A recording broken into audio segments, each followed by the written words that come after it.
Alright, so for this video, it was requested of me to look into doing a Miami Heat themed video, so I'm bringing it here today, and it brings up a good point that if anyone else wants to see a specific team or want to see me talk about a specific player, let me know. You can reach me at my social medias, which are in the description, or you can just leave them in the comments of this video or future videos as well.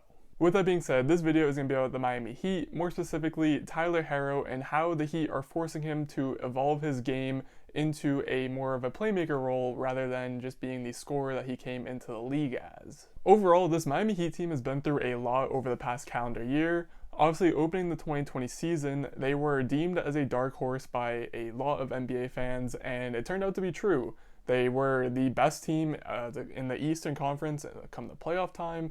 They might not have had the most talent, but they played the hardest, they played the best basketball, and they most certainly earned their right to play in the NBA Finals. And who knows, had Bam Adebayo and Goran Dragic maybe avoided the injury bug, there might have even been a timeline where the Miami Heat are our 2020 bubble champions. But seeing as that's not how it played out and they ended up losing, a lot of people labeled them in the offseason as kind of a fluke team. And if you were to just simply check how they're doing so far to open the 2021 season, you would feel inclined to think that's true. And that's because the Heat are currently sitting at 4-6. They are 10th place in the Eastern Conference. Definitely not great for a team that was just in the NBA Finals. They rank 20th in both offensive rating and defensive rating as a team, but there are still explanations, or I don't want to call them excuses, but there are reasons to why this team has been faltering to open up the gates.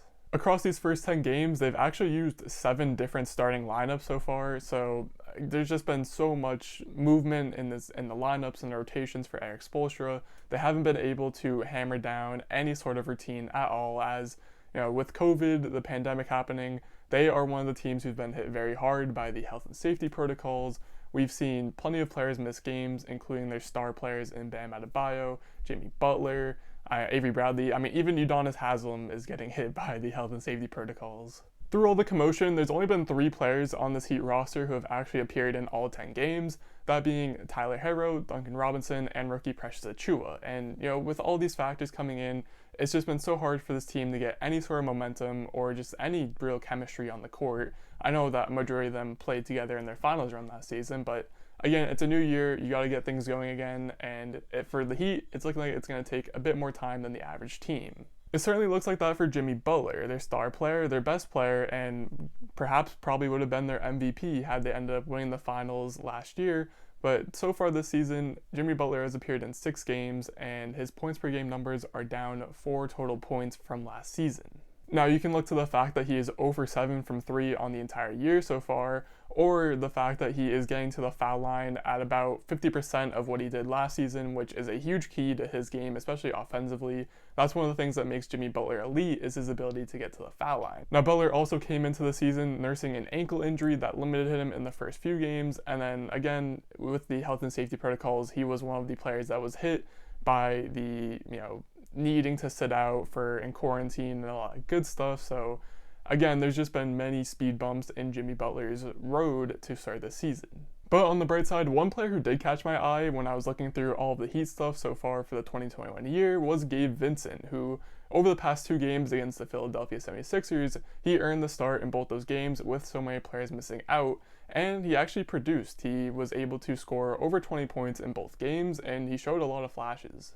He's only 24, and he just looks like a natural scorer. With his ability to maneuver around screens effortlessly, he's great at relocating when he's off ball, and the weird thing was I found when watching his film was that he sort of reminded me of like a hybrid combo between Tyler Herro and Duncan Robinson. And obviously, I'm not trying to say that he is as good as either of those guys, but with his ability to run plays as the pick and roll ball handler, or to come off of cross screens or pin downs, he takes both, he takes portions of both their games, and it was just interesting to see someone who could run pretty much both those positions for this Miami Heat team while they have players out. He even has a bit of playmaking to him as well, and it's a big reason why it might be tough for him to find minutes behind Goran Dragic, Tyler Herro, Avery Bradley, Duncan Robinson, but I would love to see the Miami Heat try to get him some more time in rotations because he's shown some promise over these last 2 games.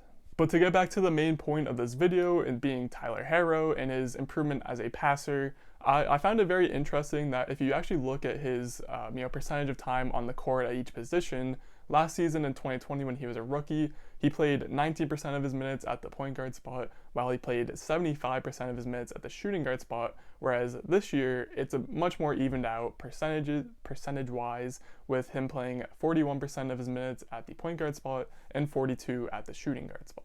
If you needed any true evidence that the Miami Heat are the ones that are pushing for this position change, I guess you could call it, it's right there. I mean, the fact that he's starting games now as the primary ball handler, they want him to be the play initiator alongside, Jimmy Butler, Duncan Robinson, Bam Adebayo, and then some other forward of their choice.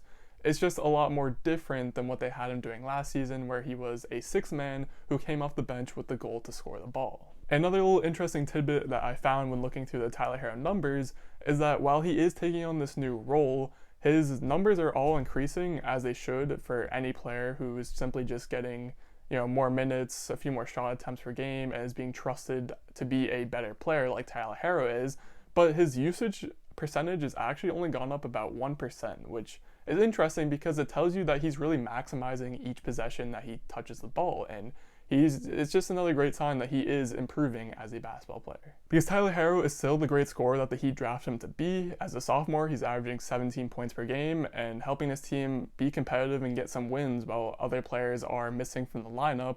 And I think he's only going to improve as a scorer. I mean, even this season, his three-point shooting numbers aren't great and he probably could be better. But the key to him really taking that next step and inching closer to becoming the all-star player that the Heat want him to be is going to be in his playmaking. And while his numbers don't exactly show that he has made a huge leap, he is up from 2 assists to 4 assists per game to start this new season.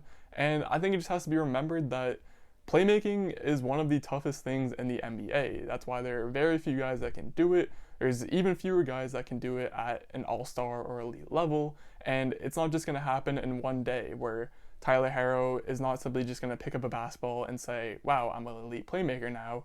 No, it's going to take some time. It's going to take him getting reps. It's going to take him making mistakes. But looking through what Herro has done so far this season as probably the best player, at least the most consistently best player that the Heat have had in these first 10 games, I think he's showing a lot of great signs of things to come. Now, to start off, part of him becoming a better playmaker and the focal point of the Heat offense is him just grabbing the rebounds straight from the go and eliminating the outlet pass from the entire play. And this is something that we've seen become more common with, LeBron's been doing it for quite some time now, but guys like Luka Doncic, LaMelo Ball, who just got drafted, a lot of these guys, these young guards coming into the league, are realizing that, if they grab the rebound, they can get into the offense and down the court much quicker. And this is something that Herro is realizing. He's even had a 15 rebound game this season to show for it. And in these few plays here, you can see that it is helping his playmaking as well. As here in this clip, he just grabs the rebound and immediately fires it up the court to Kelly Olynyk for what might look like an easy assist, but these passes are still very difficult. And like I said, a great sign for things to come. And even again here in this clip, you see him grab the rebound and then fire a pass up to Goran Dragic, and I couldn't really tell from the camera angle if it was a no-look or not. It kind of seemed like he did look off Chris Middleton, and that was why he was able to get the pass off. But even if it wasn't a no-look, again, this is just a great, half-court to full-court dime that, we see guys like LaMelo, they get on SportsCenter for this type of stuff. So it's great to see Tyler Herro adding it to his game as he improves as a playmaker. Another area we can really tell that Herro is improving as a passer is this play here where he drives to the rim, and normally we'd see a shot here from Tyler Herro. At least last year's Herro, I would assume, would try to put up some sort of floater or underhanded layup to try and beat the defense, but he notices he gets Joel Embiid and Ben Simmons, two great, all defensive team level defenders, to commit to him, meaning that he can then hit the guy on the weak side, Max Strus, for the open three. And these last two clips are just great examples of Herro reading the defense and then proceeding to make the right pass based off of that. And in the first one, you see him get the ball and run the pick and roll with Bam Adebayo. He notices Shai Gilgeous-Alexander, leaves Olynyk to help on the rolling big man, which leads to Herro making the pass out to Olynyk for the three. And while this might seem very simple, it's a very needed step in terms of Herro improving as a playmaker. And in this clip as well, we see Herro receive the pass and screen from Bam Adebayo. He then drives and notices that Iguodala's man, Maxi Kleber, collapses to help Bam Adebayo in the paint. So then Herro swings out the skip pass to Iguodala for the open three.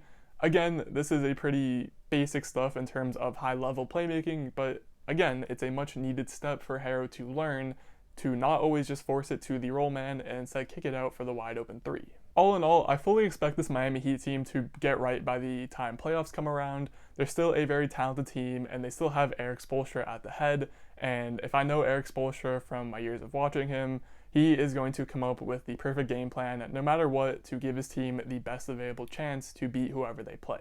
And one thing that will help him greatly in that effort is if Tyler Herro is able to improve his game and take that leap to being the next step to becoming the all-star player that the Miami Heat so believe he can be. It's something that seems very attainable in my eyes for Tyler Herro to do, and once he does, this Miami Heat team is going to be a very good one. You're going to have him running the offense at the point guard spot. You're going to have to worry about Duncan Robinson.